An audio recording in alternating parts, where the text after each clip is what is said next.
Hey Merfolk fans, I'm Joe. Thanks for joining me today. If you'd like to support my channel, please check the link to my Patreon page in the upper right hand corner. I'm here with a replay of a constructed modern queue. It's not a league, just a single match. I'm testing my Simic Merfolk, testing Metallic Mimic, and basically just a curve that ends at 2 drops. I've got a couple Spell Pierces. Actually, I'm not sure if Spell Pierce was in the list at this point. This is one of my earlier matches, but it may have been in there, I'm not sure. Go ahead and close the graveyard here and have a look at the opening hand. Okay, so we have a Metallic Mimic. Spreading Seas draws us a card, and we're on the draw, so we're going to have the benefit of seeing another card before we have to make any plays. It's one of those borderline hands. If we imagine it without one of these lands, mulligan to 6, we've got 3 spells and 3 lands, including a Mutavault. That's a keep. So being on the draw, it's a narrow keep. It's definitely not an amazing hand, but the opponent kept, and I kept. All right, so Temple Garden into Noble Hierarch. This can be a bunch of different things. It could be Bant Nightfall. It can be Devoted Company. So Branchwalker was an excellent draw off the top. We really wanted more creatures and no more lands. So I'm gonna open up with Island into Cursecatcher and just start getting creatures on the board. So here's a Hierarch. Opponent hasn't played a land yet. Swinging as a 2/3 with double exalted, we just take it, and no second land. Interesting.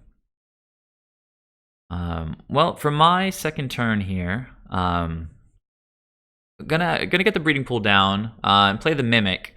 Now, if you have a Mimic in hand, you typically want to play it as soon as possible because if it sticks around for even a turn, all the other creatures that you play on subsequent turns get much bigger. So no reason not to swing with the Cursecatcher here.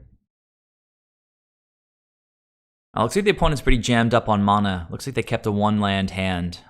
So here's a Kitchen Finks, going to gain a little bit of life, and the opponent just passes back to me.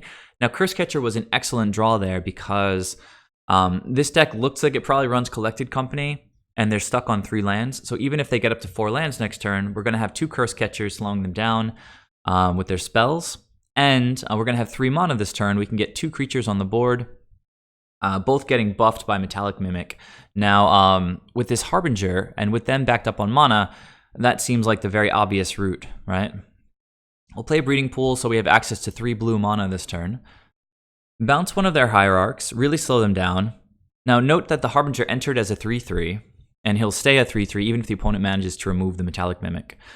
I don't want to attack into this Kitchen Finks, so I'm just going to pass the turn. Okay, so the only thing the opponent can do here is play out that Noble Hierarch. So Harbinger effectively time-walking the opponent there. 4th land, Botanical Sanctum, a little bit slow, but we have a Mutavault. We're still going to be able to play 2 spells this turn. So let's get that Mutavault out there. Shut down the opponent's Temple Garden. That's going to make any Lord off the top of the deck. Incredible. Well, we drew a Metallic Mimic, which is sort of a Lord. As I mentioned, if you have a choice, you always want to put that guy down first. Because he does enter as a Merfolk, he got buffed by the first Metallic Mimic. So you can see the value that this guy brings. He's been down for 2 turns, and now we've got sort of permanent buffs to all these guys. It works very, very differently than regular Island Walk Lords. If the opponent Path to Exiles, the Island Walk Lord, all the creatures go back to their original stats. But right now, these guys are going to stay that way. And any other creatures that enter are going to get double buffs from the 2 Metallic Mimics. So still don't really want to attack into this board. It wouldn't be terrible. The opponent would probably block with the Kitchen Finks. But we don't need to trade at this point. We've got 8 Lords in the deck that'll just win the game. Okay, another Kitchen Finks. Not too afraid of the life gain. Oh, there is another Mimic. So it looks like the turn is just going to be Mimic into Branchwalker. Hopefully we'll see something good off of Branchwalker's Scry. This Metallic Mimic is a 4/4. Go ahead and play Branchwalker. He comes in with 3+1 counters, and then he gets to explore. She gets to explore. So there's our Island Walk Lord on the top of the deck. the Branchwalker is going to get another +1/+1 counter. So actually entering the battlefield as a 6/5, I feel like that's unlocking a Magic Online achievement or something, because no Lords on the table, and Branchwalker as a 2-drop is a 6/5. Pretty crazy. Merfolk Tarmogoyf. So we'll get that Botanical Sanctum on the table, and we still don't need to attack. We know we have the Island Walk Lord on top. We've got 2 Cursecatchers to protect us against double path, but the opponent taps for Voice of Resurgence, which is utterly futile. Play a tap Stomping Grounds, and we are totally in the clear at this point. Slam the Lord. Opponent took, a little longer than they needed to scoop, but that was a very nice opening. Of course, the opponent's development was totally stifled by the fact that they didn't have a second land drop, and I bounced one of their Hierarchs, setting them back an entire turn. We didn't have Aether Vial on our side, but the fact that we had all that extra time let us just sort of explode our board and win with Island Walk. So cool game 1 for the Merfolk deck. Look away if you don't want to see the match result. I'm going to click out of this window now. All right, back with game 2. 4 lands, Aether Vial. Seems like a possible mulligan. The opponent kept, I mulliganed. This is a lot better. 2 lands, Silvergill, and 3 Lords. We're just going to push those Lords. Now, this guy is great. I'm going to put him on top. Let's go ahead and just double check that. Yep, I put it on top because we want to turn 1 play. And Kumena's Speaker is an excellent turn 1 play for us. So tapped Overgrown Tomb. We're going to go and fetch a Breeding Pool going down to 17 and drop our new aggressive 1-drop. Okay, Duskwatch Recruiter. We finally see what we're really playing against. Definitely Devoted Company with the Kitchen Finks combo, of course. So as I mentioned, I'm just going to get really aggressive here. I'm going to play the Lord and swing with the Speaker. I played a spell, so Duskwatch Recruiter is not going to flip here. There's a Hierarch, cracking a fetch land, and another Duskwatch Recruiter. Okay, opponent doesn't swing. Cursecatcher is great. We get to use our mana super efficiently this turn. I'll go grab an island. Drop a Lord and drop the Cursecatcher. Now, I think I made a misstep here, and it's a little bit silly. I was just getting like hyper aggressive. The opponent has redundant Duskwatch Recruiter, so it's very easy for him to just throw one of them under the bus. So I got in with a Lord when I really probably should have just attacked with the Speaker. Easy double block for the opponent. I saw it, and for some reason I was like, whatever, let's just stay on the front foot. We've got another Lord. But I don't really like it. I should have only attacked with the Speaker in this spot. So I lost the Lord, the opponent lost a Recruiter, and my creature should have just been much bigger. Opponent plays a land, and it looks like they're just passing the turn here. So telegraphing a Collected Company, or Court of Calling, I guess. Now he didn't cast any spells, so the Recruiter is going to flip over into the Werewolf. I drew a Mimic, but I think here we sort of see that the opponent is probably going for Collected Company, so let's cast the Silvergill Adept. Maybe we can draw Dismember or Dispel or something like that. Well, the opponent actually let it resolve the card draw, which they could have responded to the card draw. I'm going to go ahead and look at my sideboard plan for this matchup. I didn't really quite know what they were on after the first game, though maybe I should have. Looks like I sided out a couple Cursecatchers and a Kumena Speaker, and I brought in just, well, at this point, I don't think I even had, I think I had a couple Dismembers in the main. I was still adjusting the deck. I don't have negates right now in my current version of the deck, but at this point I still had it. So just took out 3 1-drops and brought in 3 Dispels, I guess. So that's what I was digging for, probably, with the Silvergill. We've got this Sanctum. It's going to come in tapped, unfortunately. We can't play 2 2-drops this turn, though it would have been excellent. And again, I should have probably had an extra Lord on the table at this point. Can't really attack into this guy, especially since they're representing Collected Company. Unfortunately, I only have 1 Cursecatcher on the table, so we can't counter it. Kitchen Finks and Vizier of Remedies, that's 2 parts of Infinite Life combo. When it goes back to 13.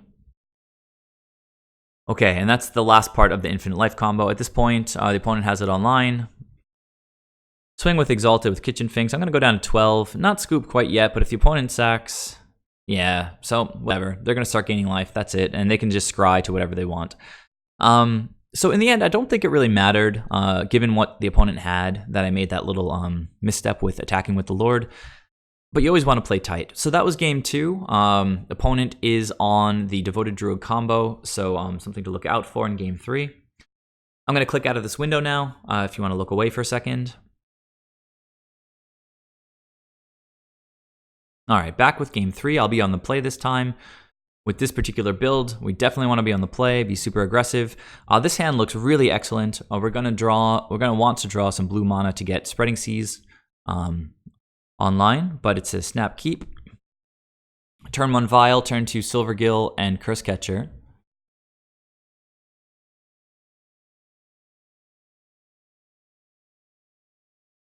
The opponent plays an untapped Stomping Ground going into 18 for Birds of Paradise.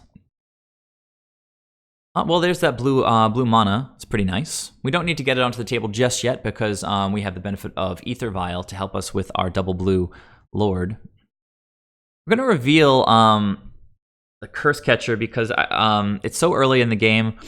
The opponent can't go for a Collected Company yet, so I'm going to play Cursecatcher soon anyway. It's not going to counter anything yet, so I might as well not give away any extra information. Just put the Cursecatcher down now. This was a nice draw. I can bounce the birds if that seems like a good option next turn. Okay, opponent hitting his life total pretty hard.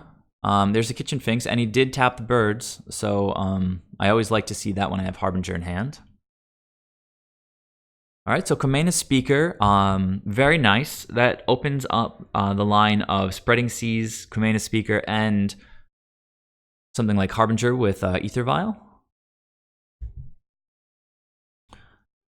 So we get a breeding pool, just to have access to green mana here, though we could have, let's see, we're going to use Cavern of Souls to cast Kumena, so I really could have just gotten an island there, but playing against a combo deck like this, our life total is not really what matters. So don't really lose any percentage points getting a breeding pool here.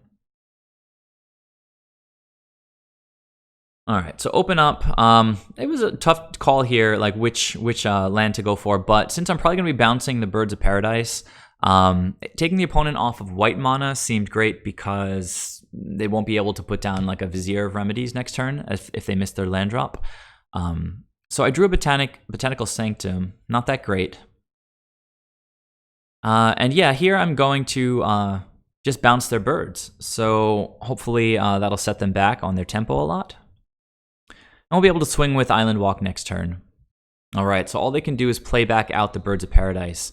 So really showing the power of Harbinger of the Tides. People have been questioning me running a full playset of this guy in this particular list because only 18 lands. You might not be able to cast him very often with Flash. But this guy, you don't really cast him with Flash that often, right? We've got Aether Vial, and we can just main phase him to bounce tapped Mana Dorks. So Harbinger's just been excellent so far in my testing. So I'm really, I don't know, I'm just pretty solid on running a playset of him. We'll keep it on 2, and we drew another Lord, so that's pretty solid. Unfortunately, that land enters tapped. Go ahead and cast a Lord, though, and bring in another one. Just get super aggressive here. This is what this list wants to do. We're swinging here for 15, so if the opponent draws a shock land next turn, they won't be able to play it without dying. So, yeah, once again, 4, 4, 4, and 3 is 12 plus 3. It's 15. And yeah, that's it. Imagine if the opponent has a shock, they can't do it. Say a fetch or a shock land. I guess they could fetch for basic, and if they had a Collected Company, well, no, if they had a Collected Company, we've got a Cursecatcher. So we really had them covered at this point. That Harbinger bouncing the bird was just clutch. So at this point, let's see. I think the replay is over, though. It doesn't actually say that the game ended. I think the opponent just scooped it up. So yeah, won game 1, lost game 2, won game 3. Still getting used to this list, but it feels really solid. I like how aggressive it is. Please let me know your guys' thoughts. If you'd like to support my channel, please check out the link to my Patreon page. Subscribe if you haven't already. I always appreciate that. And I'll see you guys in the next video. Thanks a lot.